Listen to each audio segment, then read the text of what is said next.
Hello বন্ধুরা, welcome to nostalgia. কেমন আছেন আজকে? আজকে তো প্রচণ্ড গরম পড়েছে। আমাদের এখানেও আজকে 34 মতো, সকালে 32 থেকে ছিলাম। থাকাই যাচ্ছে না, আমার ছেলে তো ফ্লোরে ঘুমিয়ে পড়ছে। যাই হোক, ভাই ঘুরতে গেছে গুজরাটে, সুরাতে।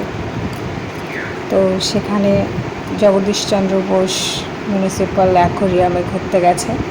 তো সেখানকারই ফটো ভিডিও আমার সঙ্গে শেয়ার করেছে।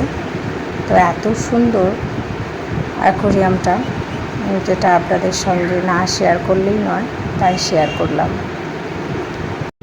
ভাই বলছিল, জানিস অ্যাকোয়ারিয়ামটাতে ঢুকতে খুব গর্ব হচ্ছিল, কারণ একই তো খুব সুন্দর, তারপর আমাদের জগদীশচন্দ্র বোসের নাম অনুসারে। বাঙালি হিসেবে এটা সত্যিই গর্বের বিষয়। যাই হোক, অ্যাকোয়ারিয়ামটা সত্যিই আমার ক্যামেরাতে দেখেই এত ভালো লাগছে, মানে এই ভিডিওগুলো দেখেই এত ভালো লাগছে যে ওখানে গেলে কতটা ভালো লাগবে।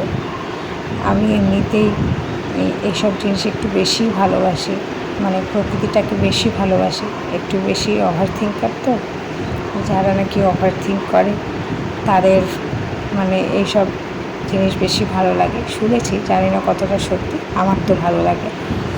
তবে কিছু জায়গা, কিছু সৌন্দর্য শুধু সেখানে গিয়েই সেটা উপভোগ করা যায়। তাছাড়া ক্যামেরায় বন্দি, সত্যি বলতে ক্যামেরায় আর কতটুকুই বা বন্দি করা যায়, তবুও যতটুকু আর কি পাওয়া যায়। কারণ আমাদের জীবনটা এত ছোট উপভোগ করার জন্য যে একাই সব জায়গায় কিংবা সব কিছু উপভোগ করা সম্ভব নয়।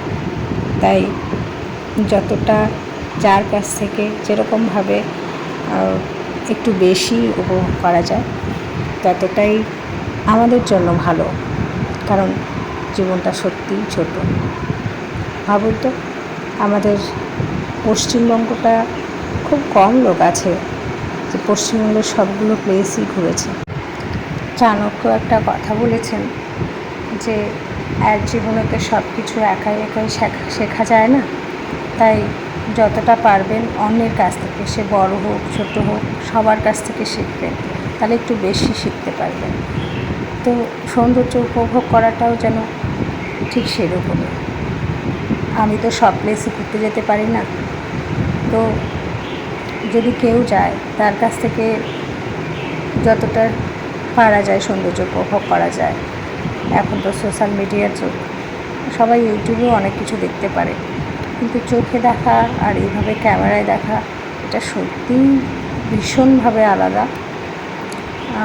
তবু দেখা তো যায়।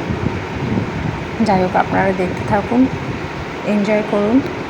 কারণ হচ্ছে আমি কথা বললে আপনারা এই সুন্দর ফটোগুলো দেখতে পাবেন না, ভিডিওটা দেখতে পাবেন না।